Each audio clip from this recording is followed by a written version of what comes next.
What's up, everybody? Welcome to the PixelPlay Podcast, the only podcast where, I don't know, I guess we talk about video games. I mean, last episode was kind of a blur to me. I don't remember much of it. I can't remember if we talked about, was there a story last week that was really important? Did EA suddenly do something, or did Sony finally get their shit together? No, we talked about Serial. That's right. We hit our 250 subscribers that we've been waiting a long time for. Thank you so much to everybody who made that happen.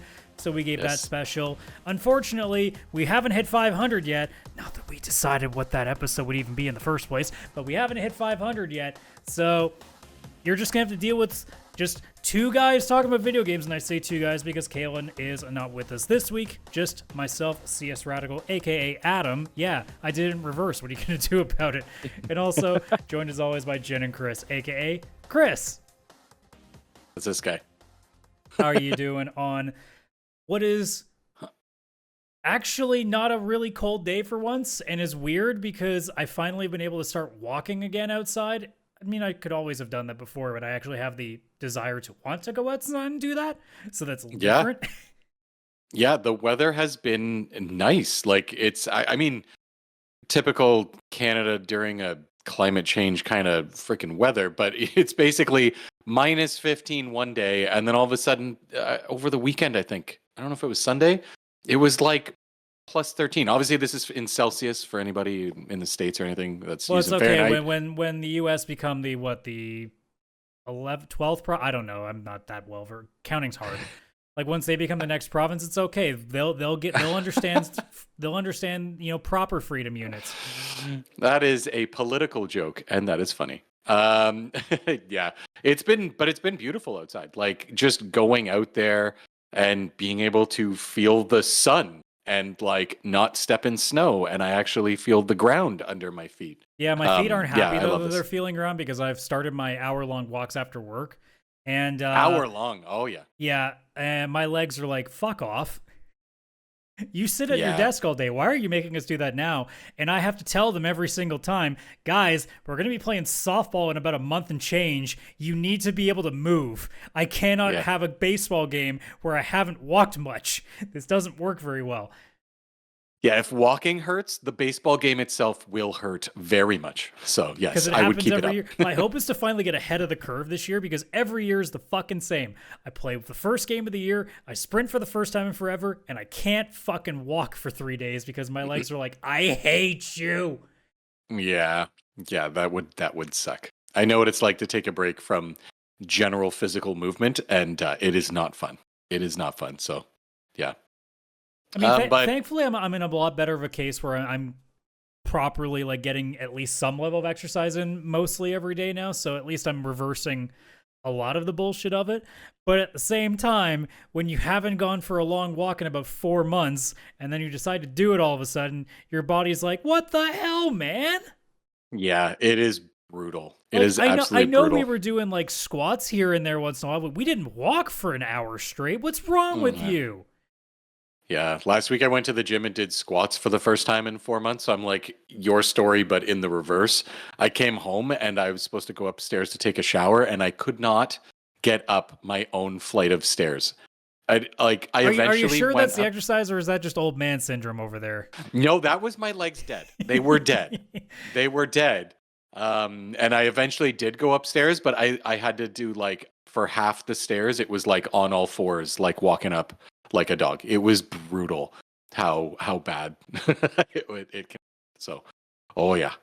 See, this is what happens when you don't keep up with Ring Fit, Chris. That is honestly, I haven't done Ring Fit since COVID, so it's been a while. And that game kicked my ass more than any exercising I've ever done in my life. I honestly couldn't keep up with it. That's the craziness that was that and it's game. Also the thing too, and I found with that game, I had great intentions with it, and I think what I found as I went on is there's only so many times you can do the same 5 activities before it starts to run dry.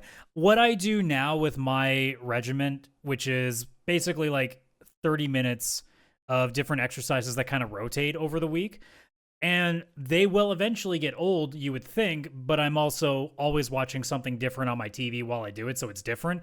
Whereas if you're playing on Ring Fit, you have to pay attention to the game because you don't have any other option. So if you're only doing the same set of stuff so many times, like it's visually also not changing to you either, so. Yeah, that is true. Yeah, because at least if you're like doing exercise, you can have headphones in and be listening to a podcast, an audiobook, music, or maybe if you're on something like a stationary bike, you can have a game, a movie, a show, whatever. I YouTube. miss the days of being able to play MLB The Show like while I was on my exercise bike. And I say like I can't do it anymore. That's not true. It's just sitting on my exercise bike after like more than 10 minutes, my ass is like, dude, this seat sucks. Why are we doing this? Yeah. So and now, this is a now at shameless least with the plug. 1 hour walks, it's just my feet, and I can tell my feet to shut up way more than my ass because I sit down all the goddamn time at this desk. So Oh yeah. I'll take better care. I'll take better care of the real moneymaker in this rather than my own feet. So This has all been a shameless plug to just tell everyone who's out there to exercise right now. Watch or listen to the PixelPlay podcast while you exercise. It will help you get through whatever it is you're doing. Me, Adam, and Kaylan will soothe your way right through all of that. I promise. I was going to say, look, you don't want to look like us, so you clearly should be exercising so you look better than we do. So That's not a shameless plug. That's just an insult. Look, we're just here to make you, go like, oh god, I can't be a gamer and look like these two assholes. Yeah, sure, that too. Whichever way you want to take this conversation, it's all up to you. The viewer, that's the beauty of being a viewer. Just take it how you want. So I want to I wasn't expecting to talk about exercise and our ugly mugs for about 5 minutes straight here, but I need to start this off by making an apology. Okay. So last episode, we talked about a lot of cereal. And Chris, I need to make an apology, and no, it's not to Apple Jacks. I was like, oh my god, is it happening? Set that motherfucker up, played him like a fiddle. I found my new S tier cereal. What? What is it? Honey Bunches of Oats, which I totally forgot about in the first place. Oh, they have one that that's a come good one. with dried strawberries in them, and they're fucking amazing. Ooh. Okay, I haven't had that one. It is my new. It is probably the best cereal for me based on all the things that I would normally eat, and it's still really fucking good. Cause sure, Whoa. I could put it right next to. Shut up about Apple Jacks. No one cares. I could put it next to Cinnamon Toast Crunch or Reese's Puffs. But I look at those and go, those are just delicious. I at least look at Honey Bunches of Oats and be like, that may still not be that good for me because God knows how much sugar is in there, but at least I can pretend that it's good for me. Apple Jacks has apples in it. It's scientifically proven. Fiber cereal. Apple Jacks wins. But here's the problem. It is also filled with 100% overrated. Nope. We're not doing this again. I'm already still not over last week's episode. I'm not over it. All right. Well, we're done with the cereal talk. I'll talk about at least the one thing that I finished. I will say though, you'll probably be okay with this game because it's very much a Steam Deck game. I've tried playing the Suikoden remasters. Well, I guess three ports that they've done. I can't get into it, and I think it's I think it's just because of how archaic the game is. Oh, it's just not working for me that way. I will say, the honest to God real big reason why my brain was just not taking it. I don't know if the original game was like this. The sound in this game fucking sucks. Oh, really? So every time you open up the text window, it makes a ping sound, and you can't turn that off. So that's already mistake number one. The music is not great in my opinion, at least from what I played maybe the first 3 hours or so of it, and then I was like, you know what? I'll hang on to it. Maybe it's a podcast game that I can play in the background where I'm not nearly as focused on something. I just can't play it on my own. But the worst thing is early on this is the first game. I never tried the second one, so maybe there's also that I could do as well still. But you get on a dragon. It makes an elephant noise when it takes off. It's very obviously an elephant noise. So I'm just like, this is weird. And the story's not doing anything yet. And also, everything is going out of its way to really try to piss me off. So I've put it down for now. I think you'll be fine because, like I said, you're a big Steam Deck guy. You can power through that pretty easily. It won't be a big deal for you. But what I have finished and is now prime competition for my game of the year for this year. I don't think this one will last either because Keep Driving is my only 10 out of 10 before this. And this game, I think, has a shot of being neck and neck with that. The problem is, I think it will lose in the end to something the rest of the year because this game ends on the worst fucking cliffhanger I've ever seen in a video game that would make Halo 2 blush. Oh, that's a strong statement, Adam. So let me introduce you to Stories from Soul, the Gun Dog, which is, I don't know if I've talked about this game before. I might have. I don't think so. Here's the thing. I looked back. I don't think I did, but I've talked about it in other channels before, so that may just be where I'm mixing it up. So this game is essentially a visual novel with an anime style that I can only describe as being like the old like 90s Gundam series. Oh yeah. That's some like 90s anime for sure. There's nothing like gameplay intensive. This is literally visual novel to the full extent other than you make decisions. Like that's really it. And the whole plot is you being, well, it's not a Gundam, but you're a pilot of a mobile unit that looks a lot like a Gundam. And the idea is that you, when you were on your first line of duty, had an issue with yours and watched your entire unit get destroyed and you have massive PTSD. So you get, instead of getting completely like discharged and whatever from service, you get put onto this essentially like ragtag ship of crew members that all are there for like different weird and like suspicious reasons. One of which is your girlfriend, who pretty much puts in a good word to get you on there. And the story just seems like at first you're just getting by, trying to, get your composure, trying to, actually like find yourself a place there and introduce yourself to a bunch of characters, some of which that I really, really liked and is the main reason why I really enjoyed this game a lot. Is just the characters are just super, super cool. But what really sends it over the edge is once it turns and tips its hand to you, you start to go, oh, this is more than just like your typical sci-fi, like just, chilling on a spaceship as a soldier story. This starts to become, are we getting like, is this like The Thing or is this Alien? Like, are we under attack by something or is there like conspiracy plot going on? Like, you don't really know what's happening. And it becomes almost this like thriller mystery visual novel in the second half and really ramps up stakes. There are people that die. And the way that the game kind of keeps going further is like, you keep going, okay, what the fuck is going on now? And something new happens. You're like, what? Like, what? How the fuck am I supposed to deal with this now? And then as soon as it gets to its best point, you're like, holy crap, what's going to happen here? It's done. And I think it's because it's a proof of concept. And because I originally thought, oh, did I like get a bad ending or something? And nope, it just cuts right there where it does. And I'm really fucking mad at it. And that's how you know how much fun I have with it, that it's still a 10 and I'm mad at it. So it's really just like good. And it's not too long. I would say like 5 to 6 hours maybe. But that's not bad. It does a really good job of getting you immersed. It does a really good job of getting you interested in characters. Really makes you love certain people, makes you really hate the shit out of certain people, and then really brings up the mystery of, what the hell's going on. And again, I love the visual style of this because it really has that old like 80s, 90s anime vibe to it. Oh, yeah. Which I love it. Super, super vibing with me.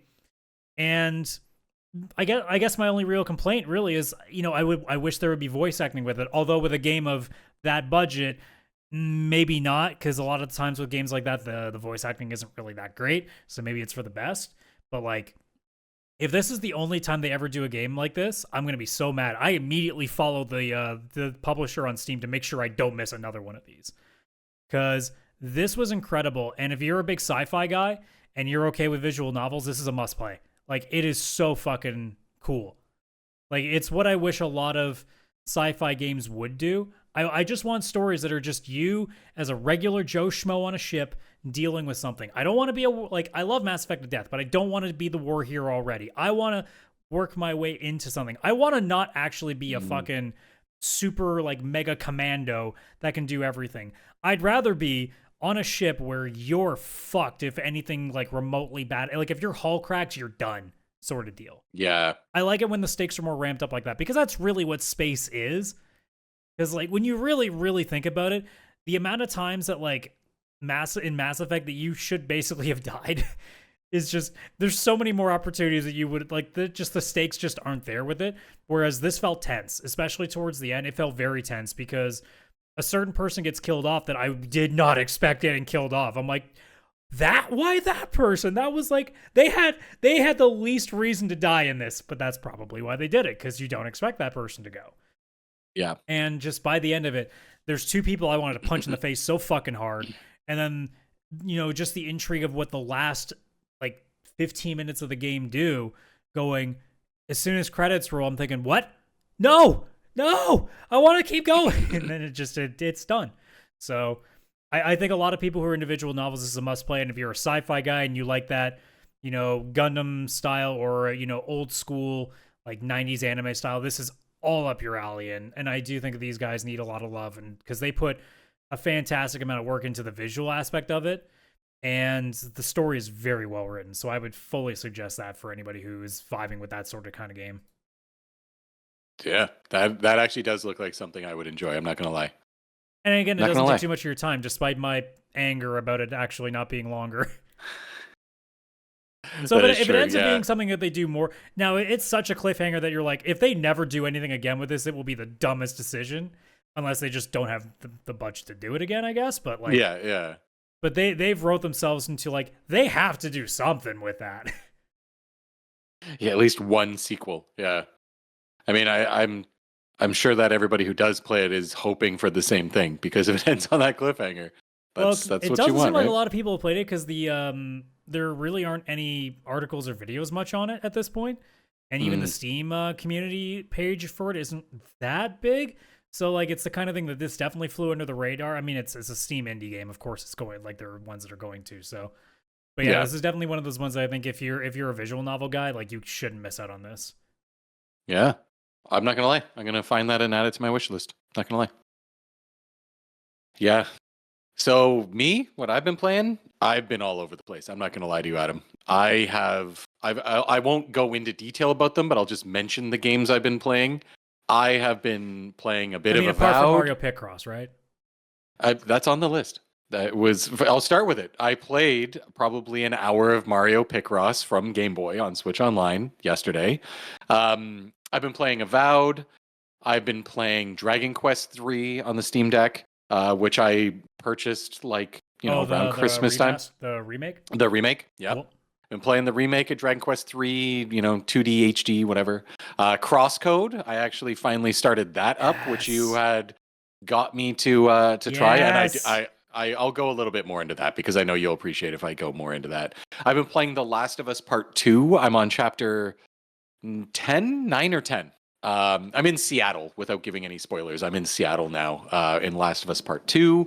I've been playing Sonic Colors, because that is a PlayStation Plus essential game from this month. You don't want to play Dragon Age: The Veilguard right now? No, I'm playing Sonic Colors. That to me was a lot more exciting. And obviously the Cowabunga collection I would play, but I already have that on Steam and played through it on the Steam Deck, so I have no reason to go into that again. Yeah, at some point I'll have to pop in and mess with it. I just haven't gotten around to that yet. Oh, it's so good. It's so much fun. And I even started playing, for some reason the other day, Half-Life 2, because probably the biggest gamer issue I've ever had, the most controversial gamer thing with me, is that I've never actually finished Half-Life 2 or any of its immediate sequels. And a lot of people, anytime people hear that, they're like, you haven't been on PC since 2013. One of the first things I bought besides some Sonic games was the Valve collection, which was all the Half-Lives. The orange box? Not the orange box. They had. Oh no, that's the console one. That's what I'm thinking of. Yeah, they had like a full collection where you got like the Team Fortress 1 and 2. You got Half-Life 1, like 2, and all its sequels. Yeah, you got Left 4 Dead's, everything. So I've had it, and I know obviously it's an incredible game. I had played it a bit. I want to say like just before the pandemic, I played it again, and it's still aged relatively well in all things considered. Oh, 100%. I still actually, now that I think about it, I need to go and play Black Mesa, which is the fan-made version of the OG. Yeah, and I played a lot of the OG. I was beating it back in like 2016, I think, on my PC. I was getting huge motion sickness from it, and I couldn't, no matter what settings I changed. I'd be able to play for like an hour, and then I'd be laying on my bed in the dark with like a wet towel over my eyes to like anything to make the motion sickness go away. It was really bad. And it's not that the game is bad. It's just whatever it was about that motion. It was too fast. The field of view. I don't know. I tried changing every setting. Other games I get it fixed. That one I couldn't. But Half-Life 2, I didn't get that, and the game was amazing. I'm halfway into it, and I had stopped. I That was like way back when I was, from probably 2017 till now, like just randomly playing for an hour at a time. And I don't know why. I think the game's amazing, and oddly enough, it is incredible on Steam Deck. Obviously, when Valve was making the Steam Deck, they want their games to run so well on it. It's on max settings, getting max frame rate. It has like beautiful graphics, beautiful everything, and I've got everything turned up. And I've got the OLED, which is 90 hertz, and I'm getting a solid 90 frames per second the whole game. It is solid, like even with the controller scheme and everything, like so amazing. It's just it's just something that I've always kind of gone back to, and I'll play for an hour, save, and then disappear again and not go in. And that's kind of my issue. As you can tell, I've just mentioned 7 games if you include Picross, which I only goofed around with for an hour. And you didn't even mention Balatro. Shame, sir. Shame. And to be completely honest, I just didn't say Balatro, but Everyone's always playing Balatro. No, but I'm playing it from scratch again. So I'll quickly open up my Xbox app here so I can see just the amount of I was about to say from hours scratch. I've put in. Oh yeah, Game Pass. It was added to Game Pass, and I've played it for 19 hours. That's a lot of hours to go back to Balatro and start again. But it's just like unlocking all the jokers and vouchers and everything. Like I'm still working my way towards getting all the stakes cleared. So I am currently at the blue stake, which is the -1 Discord the -1 discard. And I'm currently on, I think it's the green deck, the one where you don't make interest. It just goes based off of how many hands or discard you have left. Yeah. So I'm there. So I'm 4 decks through into blue stake. So I'm slowly making my way through. Yeah. It started where I was just doing Balatro again, because when I have my lunch at work, I only get like half an hour to 45 minutes. And then I'm usually got to hop back into work. But I eat at the same spot here when I'm working. And it was just super easy to like make myself eat and not sit here, just move over to the couch over there and play Balatro on the TV, because it's something you can play for 45 minutes. I didn't want to start up another game for 45 minutes. I'd be like getting into it and I'd have to stop and come back and work, right? Like 45 minutes isn't a long time. But then I found myself in evenings just randomly going and playing Balatro on my TV in the basement. Like, what am I doing? Why am I doing this again? But it is a Balatro, so it is addicting. But yeah, like before I guess I kind of go into what I was going to say, Crosscode, as you know, fantastic freaking game. Also on Steam Deck. It's Chrono Trigger, it's like if Chrono Trigger Secret of Mana and like a parkour game had a baby. Yeah, it is fantastic. I'm not too far. I've probably played 3-4 hours. I'm in chapter 3 or 4. I don't know how many chapters are in the game. The game actually has a chapter number that comes up throughout the story. So I'm on chapter 3 or 4. I have no idea what's going on with like obviously the mystery and stuff, but it is a very, very, very fun game. I am actually loving the controls. It runs like a dream on the Steam Deck. Oh, I can only imagine. It is addicting on the Steam Deck because, again, it's got that like Super Nintendo feel, which is honestly, I'll say it, where the Steam Deck truly does shine. When you're playing Super Nintendo level games on a handheld, like it's just perfect. But yeah, it is amazing. I get story-wise, I'm loving it. It seems nostalgic, which is weird, and not just for like Chrono Trigger and the graphics, but just the concept of like the fact it's an MMO and all these people are logging in to play. It's also hitting the nostalgia for me for like the early 2000s when I would have tried World of Warcraft and stuff like that, and you're logging in with your friends to just like live in this virtual world in a way. It was crazy to me, just the nostalgia I was feeling from that, which I was not expecting whatsoever. But yeah, fantastic game. Utterly, truly fantastic. And I can't wait to play more. But my issue, Adam, that I kind of actually told you in Discord, and I think you even mentioned you were running into the same thing. I am struggling for like focus and excitement on just like a single game. And the game list I just said is not bad. It's actually a very good list. Avowed is one of the best Xbox games in a while. Dragon Quest 3, that remake, is incredible from a JRPG standpoint, 100%. Crosscode, as we were just talking, incredible game. The Last of Us Part 2, I understand why some people were upset with the, certain story choices. I'll just say that. I actually find the game to be just as good as Last of Us Part 1. Again, I'm only on chapter 10, and I know that we've had people on Discord say, like, near the end, it does feel like it's dragging on a little too long and stuff. I could see that because I think there's like 40 chapters or 45 chapters, and I'm on 10. It's like, whoa, wow, like this is going to be a long freaking game. So I could maybe see that, but the game is very good. Sonic Colors, I mean, that's an old game that's just been remastered. It's fun. And then Half-Life 2 is obviously one of those games that holds up and is one of the best games of all time. And then Picross is just S tier. We know that. Yeah, so I'm just struggling for some reason this last week or two to just actually sit down and like want to focus on a single game. I play for like an hour and then I'm like, all right, let's go. Maybe there's new backgrounds for the Xbox. Let's see if there's new dynamic backgrounds and I can play around with the UI. I don't really feel like playing anything. Or I'll be on my PS5 and I'll just switch over to YouTube. It's crazy. I have I know this happens, but it's it's pretty crazy when it happens because there's so many good options and I just, for some reason, it's almost like I need a gaming break or something to let the excitement come back, and then I go and sit and like really absorb it and love it, Well, and there's really so many reasons that could potentially be the thing for that. Like I can tell, like my situation is a little different from yours. I'm in the sense of like, because, and you'll be jealous of this, is I don't really have a backlog to go through. So I have the opposite problem. It's I can't figure out what I want to play because I don't really have anything I want to play. Yeah. So like, I'll tell you like a list of stuff that is on my radar. I'm just not doing anything with. So obviously I tried Suikoden, but it didn't jive. But like Avowed, I'm not playing only because my Game Pass subscriptions run out and I don't feel like paying for it right now.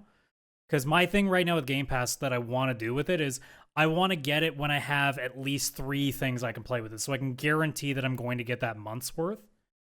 So yes, it's just Avowed right now. So I don't have a reason to get that right now. So that's out of the equation.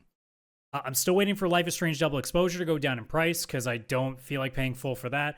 Same with Dragon Quest 3 Remake. I don't feel like paying full for that.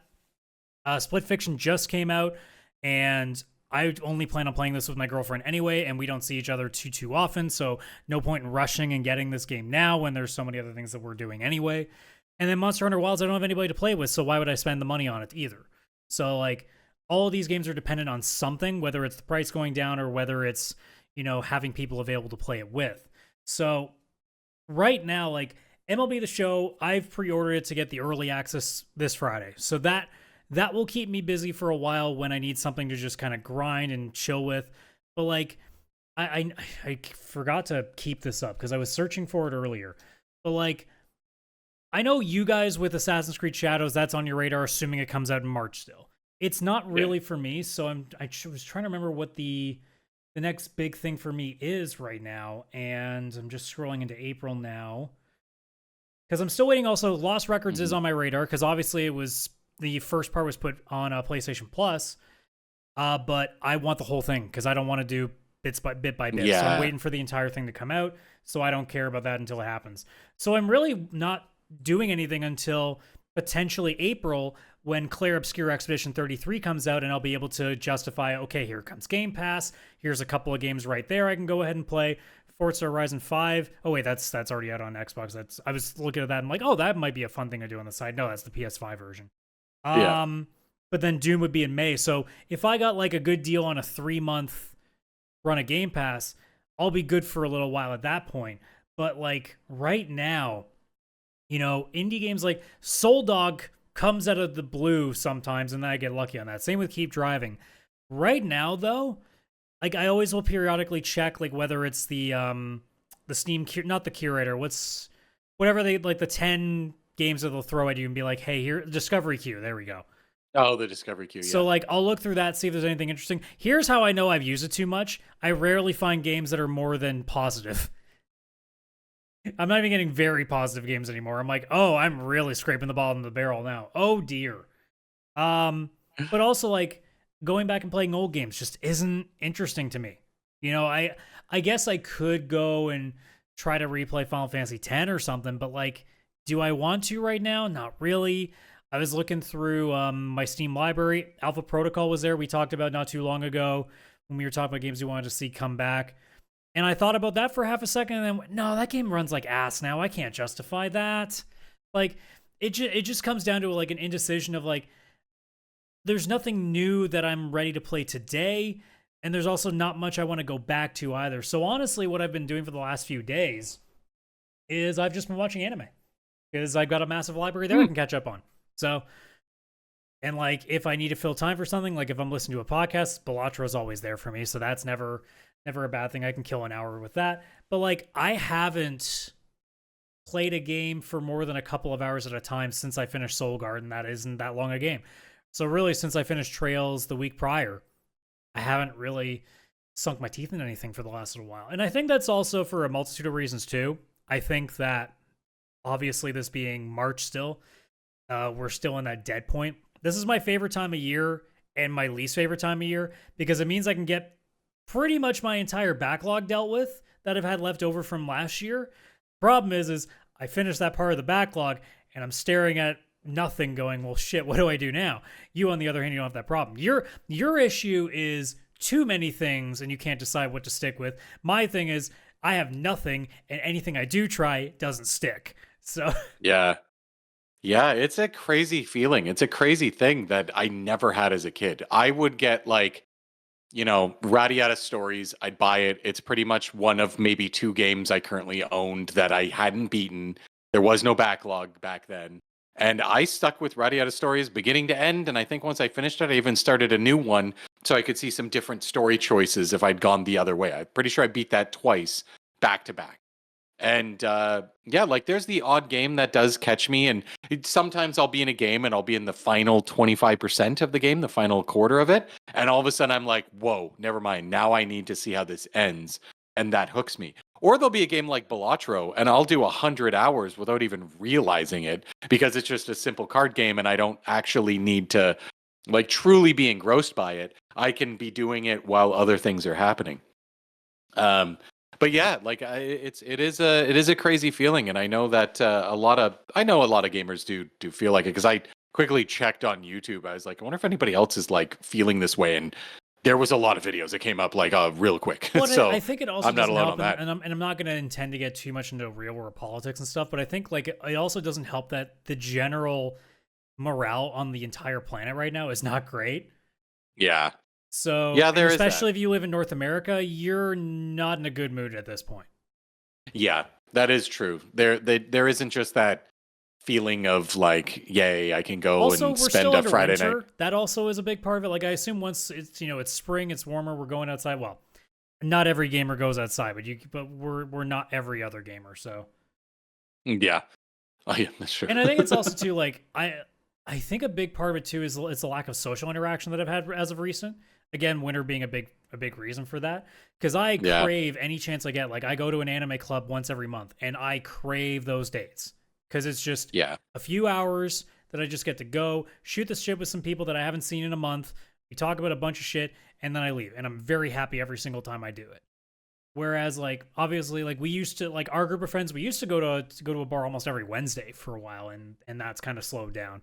So like all of those things, like I haven't seen a certain segment of my friends in maybe a couple of months now, since I'm trying to remember when the last time I hung out with that group. So like there's a lot of that too. Like there's such a myriad of reasons that can cause this. From the gaming side alone, I think it's just the fact that in our cases specifically, it's obviously we've been doing this for as long as we have.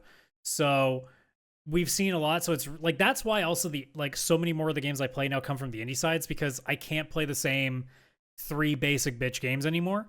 I was watching a friend actually play a Fragpunk. I don't know if you've heard of that game. Oh yeah. So it just recently came out, and it's like another hero shooter. And I love the aesthetic of it, but I just look at that and go, it's another hero shooter. Why would I want to start playing that? Yeah, I completely agree. I do completely agree. I think it's everything too, is I don't have that de facto game to play with people. Like, I don't have the Helldivers 2 anymore. Yes. Yeah, because that was definitely a game where, well, for me, that was connected a lot with socializing. I didn't go into Helldivers 2 and ever play without friends. Like, I know a lot of, I don't know if you did, but I know a lot of our like friends. I have Discords that I would play. Like, we do it every Thursday when we were at its heyday. But like, I had people that I was playing with like daily for like a good 3 months. Oh, nice. Yeah. See, I never had that. I did save it for Thursdays when it was gaming with friends specifically. You know, our organized game night.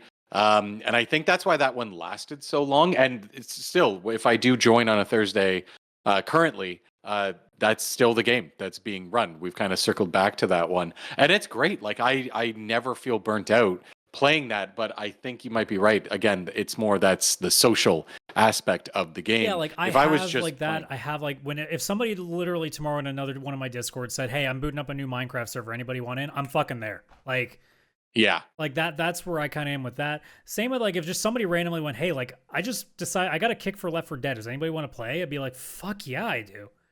So like, yeah, there are those certain games, like, you know, as we call it now, like our rolling, like our spinning wheel of games that we can just pull it at any point and be happy with. So, and I think that's just the other part that's missing, because like whether it was Destiny, whether it was Minecraft, whether it was Killing Floor, whether it was Helldivers, like it's kind of what I was really like crossing my fingers that somebody in one of my various Discords that I'm a member of was going to be really big into Monster Hunter, so I had an excuse to go into it, and that hasn't happened. So like that urge hasn't come.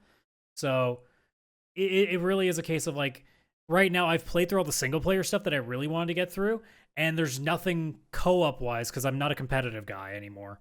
There's nothing co-op wise that I'm really getting any vibes from people to want to play with either. So like I don't have that aspect to add to it either. So I've spent some times in Discords where people are playing stuff, and I'm just kind of sitting there just either flipping through Reddit, watching a YouTube video on the side, playing Balatro for a little bit. Like I'm just kind of skirting by with stuff. So yeah. It really is like a multitude of stuff. It really isn't something you can nail down to one thing. I mean, the closest thing I could think of is the AAA industry isn't putting out marquee stuff anymore, so it's really easy to not think there's anything going out there. Like if you weren't like what I am, where you're constantly like looking for shit on Steam and finding in the indie spheres like what's going on, you'd be sitting there being like, there is fuck all to play. Because for a good chunk of time now, like there's not much to get excited about. Because like, sure, Xbox has a couple of games, but like off the top of your head, what's coming out this year from Sony that you're interested in? I don't even know if anything's been dated. Nintendo, nothing's really been dated yet. We're just waiting for the Switch 2 announcement still. So like most games, like, or most companies, they're not really firing anything out yet. So we're just kind of sitting here in a state of flux going, what am I going to do? Yeah. Oh yeah. I completely agree. And I think, like you said, it is a multitude of things. I think I am craving the more social type of gaming experience versus, you know, Avowed is great, but it is just a single player world. Like you got to be kind of in that clear mindset. World sounds like it's on fire right now and it's all over the place. So it's not like you're just sitting there fully relaxed without obviously everything else that's surrounding you. Yeah, the weather's getting nicer. I'm sure I have just that feeling of what am I doing sitting in my basement? Let's get the heck outside and go for a walk or something. Couple of days doing these walks again that my mental state is getting better. But it's just now the state of what do I do? What do I do with all this time I have? Because I'll peel back the curtain a little bit for me personally, but like, because I know obviously you've got your fiance, or no, married, sorry, brain. I didn't go to the wedding because it was offshore, so I forget that it exists. So like you have at least that right next to you. I live alone. I have a girlfriend that I've been with for 17 years, but her living situation's a little bit more complicated than that. And she also works a job where she's basically on the road like 4 or 5 days a week, depending on her schedule. So we usually only see each other once or twice a week, usually on the weekend.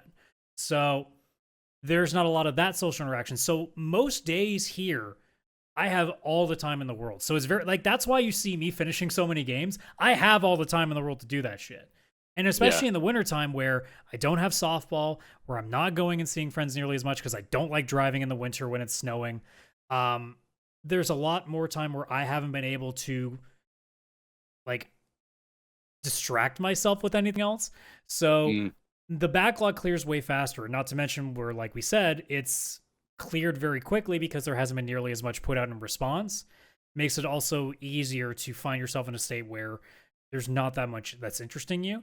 Your case is a little more different. Like, you're actually in a case where I think there's just, it's almost like an ADHD level bit of gaming where you just can't focus long on anything because there's just so much. So you like, I'm in the case of there's nothing for me to choose. You're in the case of there's too much to choose. Yeah, it is definitely gonna play into it because I'm also like in the evenings, my wife is upstairs because everything down here that you're seeing, my podcast setup. This is also where I work, and this is where the gaming system is, or systems are. The TV's over there with the couch, Well, and aside from I like the am. 10,000 handheld devices you have scattered all around the house at any time. And that's the whole thing. I have the handhelds upstairs, but it's also hard. Like if I'm up and I'm sitting with my wife on the couch and she's, and her and I are talking a bit and she's got her TV on and everything. It's great to have the handhelds because then it's easy to load up something like, I don't know, Crosscode or Dragon Quest, while sitting with her because I'm still there.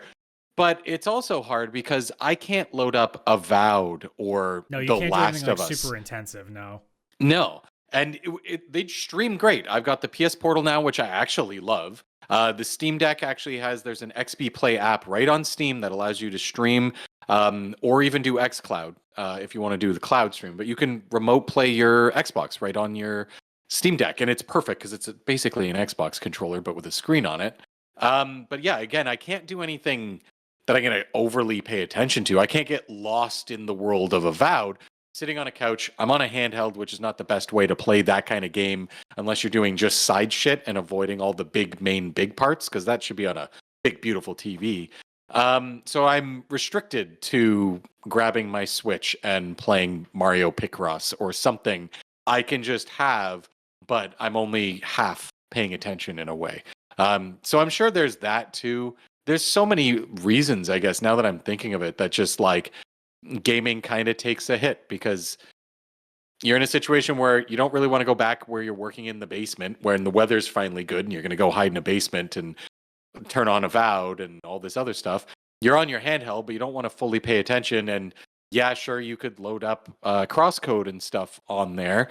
But you're also kind of talking and maybe the sun is out, or maybe you could go for a walk, or there's so many other things all of a sudden you want to do. Plus, you got all these options, and then you look over your handhelds like me, and you got a Switch, a Portal, and a Steam Deck, and you're like, well, which one do I even pick up? There's already too many options, right? So, yeah, gaming. I don't know. What would you call this? Gaming drought. I would call Not it gaming drought. paralysis, honestly. Yeah, paralysis. That's a good one. Drought. You have gaming drought. I have I gaming have the drought. opposite. I have Well, gaming it's not that I have flourishness. gaming drought. I have gaming drought because I don't want to spend $80. Yes, that's true. Financial drought as well. Yeah. See, I wouldn't say it's financial drought. It's just No, that's a joke. I'm in the no. point of like, it's hard to justify $80 for anything anymore, just because in a way it is like still being tight on the purse strings, but it's not because games are getting more expensive, even though they are starting to, but it's because so much else is. So you have to also be careful of like $80 is if you're not making like 6 digits and you're not like dealing with like rent on a really elaborate house and you don't have kids to unless you have like kids to pay for as well. Like $80 is a lot of money no matter where you slice it. Like if I was making even just 1.5 times what I do in a year, yeah, I'd be a lot more open to spending this money. But like, Yeah. But like as it stands right now, like I got a decent raise this year, but like it's not decent enough to make me go, oh yeah, I can just throw $300 at a few games right now. Like it's just it's not a thing. So, it's also why the indie sphere helps so much is because they're so much cheaper too. That is true. Yeah, like for me, I paid full price for Dragon Quest 3, the remake. I was so excited to play that, and it was like, for me, I'll never pay full price for a game unless it's because I know I'm just gonna sit down, play it beginning to end. Perfect example of that, Astrobot. When Astrobot was coming out, I knew that would spark my gaming whatever, and I would buy it, and it would be what I play for a straight week or two. And that's exactly what happened. I just played the crap out of it, and I 100%ed it because I knew I would love it that much that I didn't want to wait. I thought I felt the same way about Dragon Quest. I'm like, once I have this, especially with it on the Steam Deck, I am just going to play the crap out of Dragon Quest because I love Dragon Quest. It's one of my favorite RPG series. And I was playing it a lot, but then I got distracted. And I'm honestly like, I don't know, maybe only a quarter in, maybe a third in, I think. I am guessing because I've never actually played Dragon Quest 3 like the original before, but still, I don't think I'm too far. And that game came out like last October or November. So I paid full price 4 months ago, 5 months ago ish. And I guess I didn't really need to because yes, I've been playing it, but it's not like I've played it beginning to end and it was like, wow, I'm so glad I paid full price. I really could have waited. And I think that this is also a lesson for me. Like, unless it truly is an Astrobot, a Spider-Man 3, or something like that, where it's like, no, I need this day one because I'm going to hop in there. Honestly, Sony is probably the best example of those in general because they seem to be the ones that spark my interest. If there's an Uncharted 5 that's coming out, I'm buying that day one and I'm going in there and not leaving until it's done. Yeah. But yeah, like when it comes to most other games, it's like, I don't need to buy it. Like if I didn't have Game Pass, I would eventually play Avowed. I wouldn't buy it right away because why would I pay full price for something that I know I'm going to play, but I'm not going to get like lost in it and it's like what I do every single day until it's done, you know? Yeah, like it's even in general now, like paying something full price. I forgot to mention too, the new Pirate Yakuza game is also on my radar. Right. But like again, it hasn't dropped. Like I'm generally at the point now that if I really, really, really want to play something, I'll wait till it's 25%, and then I'm okay with that because 50-ish is fine for me. Like that's fair at that point, especially when it's going to be something a little bit lengthier, like the Yakuza games tend to be, or like something like say, oh my god, why am I blanking now?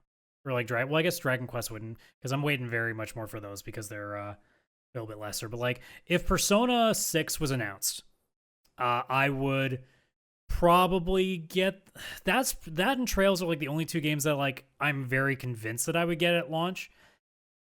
But again, those are very special cases. In the same way that like MLB is, for me, it's like it's a game that is not just, you know, I will put a bunch of time into this tomorrow.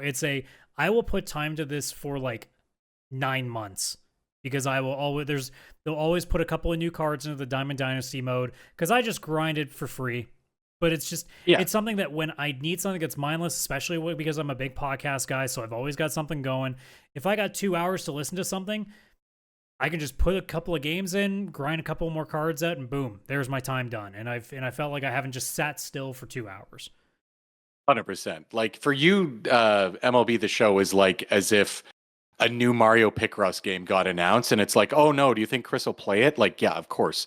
It's going to be the thing he does on the side for the next 6 months. Of course, it's going to be something he'll get day one. Yeah, because it makes sense. You've put, I mean, the amount of hours you put into that game was astronomical. Yeah, like outside of that, like if I really do think about it, I think it might just be an Atlas game, and it might just be, well, and it's specifically an Atlas JRPG, and then a Trails game.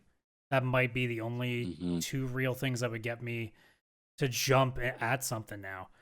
And that's just off the top of my head. There might still be something else, and I'm just blanking on it. But sure shit ain't Final Fantasy anymore. It won't be Kingdom Hearts whenever the next one comes out. I know Kaylan's not here to be like, oh, thank God we can still save him on this one. But I'm really trying to think if there might be anything else.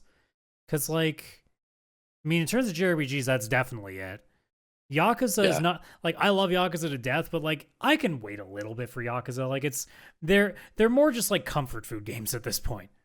Like they're not so good that you can't avoid, like, the story-wise they're so good you can't avoid them. No, like they're just really fucking fun, right? So yeah, for me it's like Slay the Spire. That sequel comes out as long as they didn't screw it up. That's still indie. Like we're talking like the AAA, like $80. Oh, AAA. Yeah, like the really like the expensive stuff. I guess GTA might be one when it comes out. Oh, GTA 6 for me would be one. Nintendo would have a couple, like if they came out with a brand new Smash Brothers and it was like something a bit different, I would maybe grab that day one. Mario Kart for sure. Mario Kart 9 I would grab, though I feel like it'll be a launch title with Switch 2 and it'll probably be the thing you get. Sony would have a huge thing, a new Astrobot, I'd grab that. Spider-Man 3, I'd grab that. Or a new Miles Morales. Yeah, Spider-Man would definitely Uncharted be one, 5. but I have you Uncharted for that, 5. Yeah, that's true. Uncharted 5. Horizon, maybe? Not this at this point. I don't know. Like Yeah, the presumably like last Horizon game will be probably a wait and see for me now, because Forbidden West really grinded away whatever interest I had in that series. Yeah, they made it too big. Yeah. Zero Dawn was much better in size, I felt. Like it didn't feel as overwhelming. And but it was also new, which is, I think, another part of why so much of this is easier to get paralyzed by, is because so much just feels like rehashes of something. Yeah, true. It's why when I say, like, the two best things I've played so far this year is a road trip roguelite and a visual novel that is like an old school Gundam anime. It's like, those are two things that you don't really see. Like, I'm not sitting here and be like, oh, my two best games of the year are a JRPG, a turn-based JRPG, or a Soulsborne, or a multiplayer like cooperative shooter. Like, it's not the same buzzwords. Yeah, no. It's like, it's not. Potentially the game, like almost the game of the year last year, was a fucking poker roguelite. You know? Yeah. Yeah, solitaire wins. Just card game, yeah. It's crazy. It's just kind of that thing of you know, like in your case, you've got so much to do, but it probably doesn't help that you're like, yeah, but like this is really cool, but it's kind of like this, but this is really cool and it does this. And then by then you kind of trap yourself. Oh, because 100%. Now you're 7 games partway through and you don't know which one to pick next. And that's like, you know, in a paralysis of riches, essentially, by having so much. But that's also being caused because there isn't, like, I would assume at this point, you know, I love Crosscode Death too, but like I would assume that a large portion of it is because none of those games that you've listed do something so uniquely different that it pulls away from the others. They're all 100%. just something that does what another game's already done and just does it really, really well. Yes, absolutely. I can't lie. Like, playing Dragon Quest 3 is amazing, but I also just beat Octopath Traveler 2. And I also did like the other Square Enix like 2D HD games. And then I will go and play the pixel remasters of Final Fantasy. And like it gets to the point where I'm just playing another pixel JRPG and I should probably expand to some other games. Yeah, it's like trying to find something to kind of offset. Yeah. Which is why Soulguard was so good at, or no, it's not Soulguard. Gundog was so good for me because it was such a far cry from what I was doing with Trails.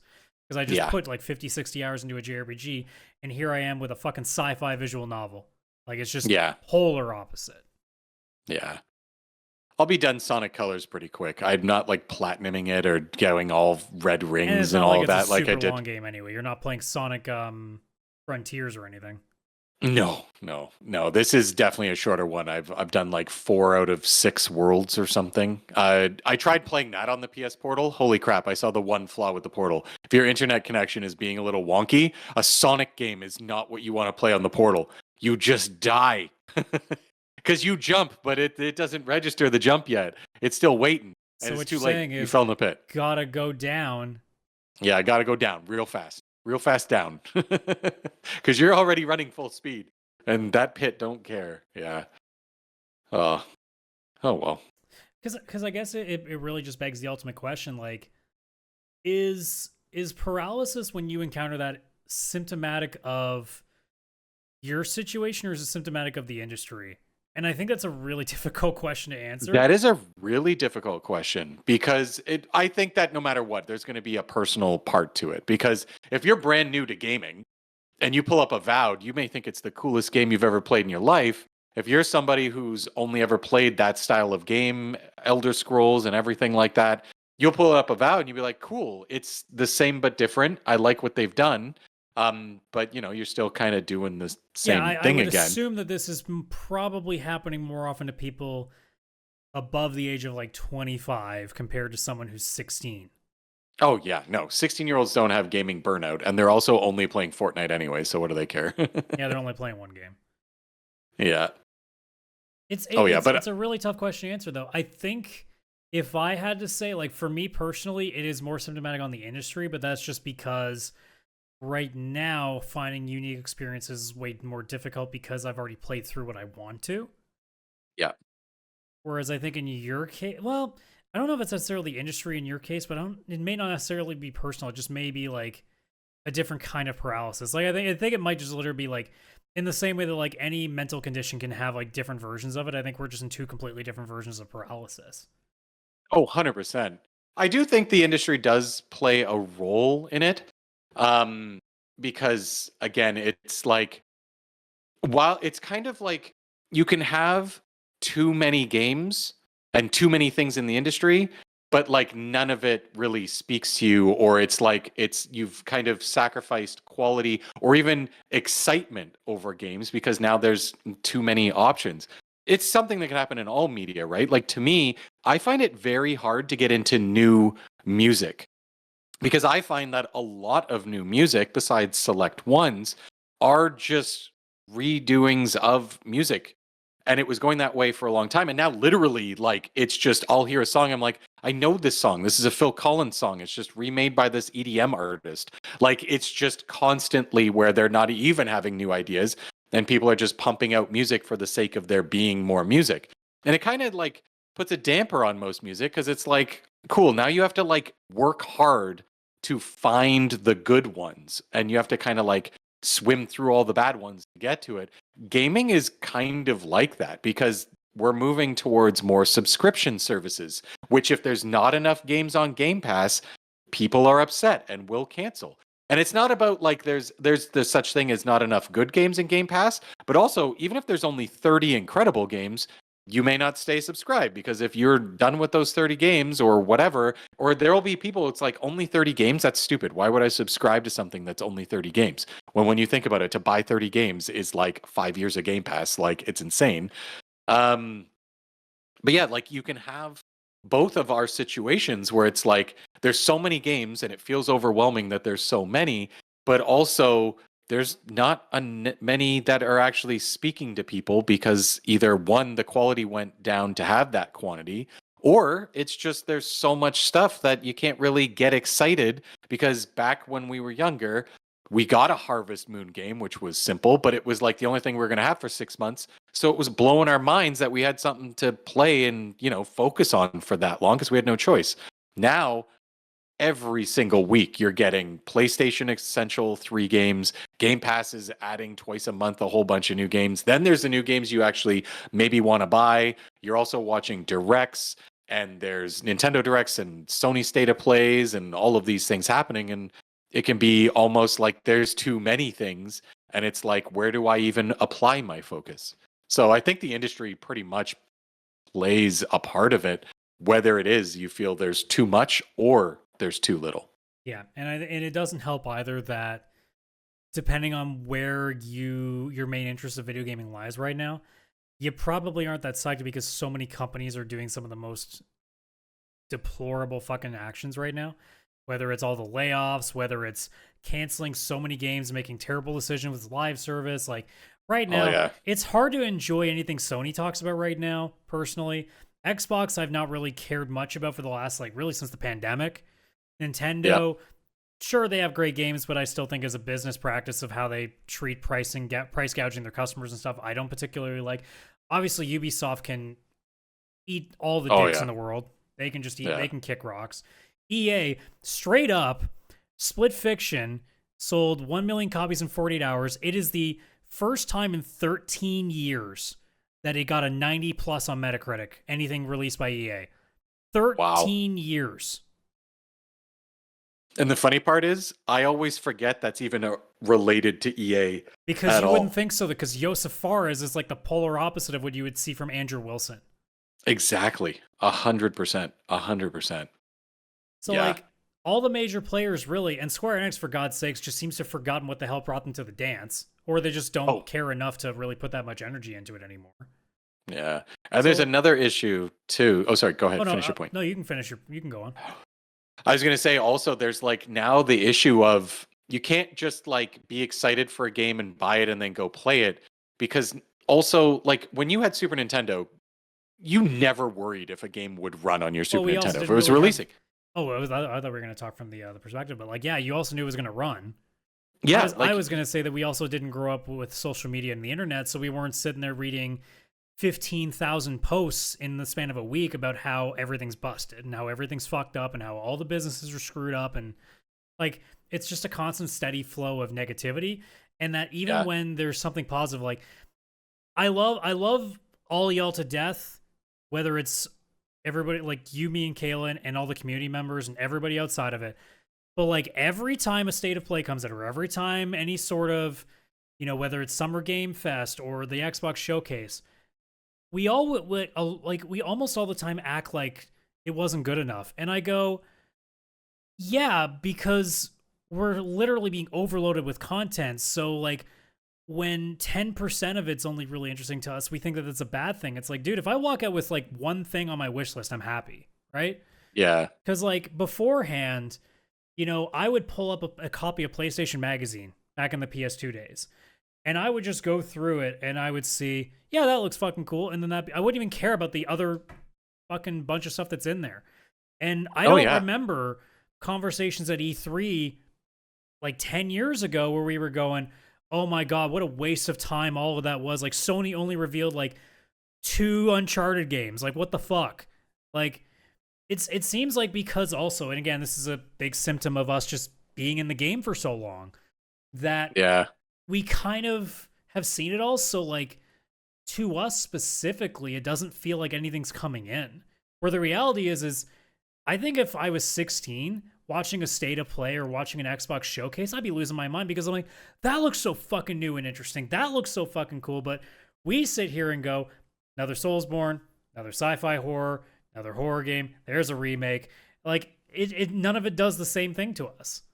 Yeah, 100%. Yeah, I was in the same boat. I remember I would buy Electronics Gaming Monthly or PlayStation Magazine for one game. Like I remember when Final Fantasy VIII was coming out, I was so excited, and it had a spot in, I'm assuming, PlayStation Magazine. I remember buying a magazine just to read the 4 pages about Final Fantasy VIII. I looked through the rest of the magazine.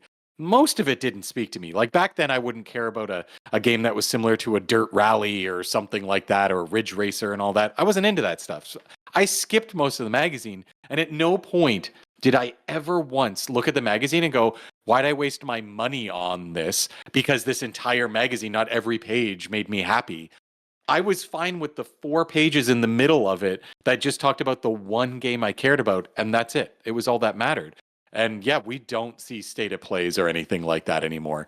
It's if it's not perfect, it sucks. So many symptoms of what we experience as gamers today is just because we flat out have seen most of it. And the games industry, admittedly, is very much like the movie industry, is very much like the music industry. They know what buttons to hit, and they just repeat hitting the buttons. Yes. Yes, and you see it in movies a lot with like the franchises that are franchises being beaten to death like nobody's business.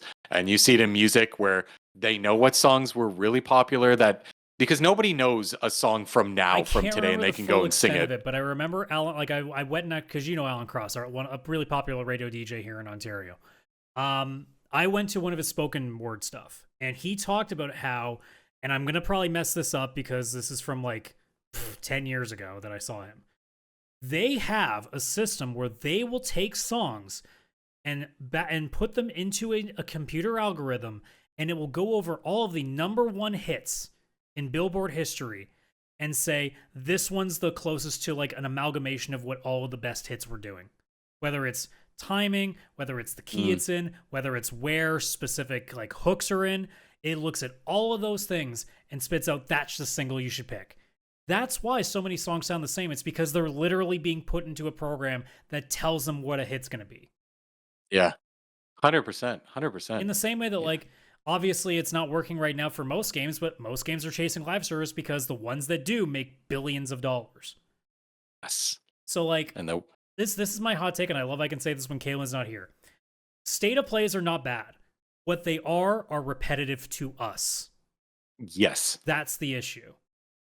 I don't think there's anything Sony can really do to make the state of plays better, because the only way it would be better for us is the games, and I don't know what games they could put there that would make it better.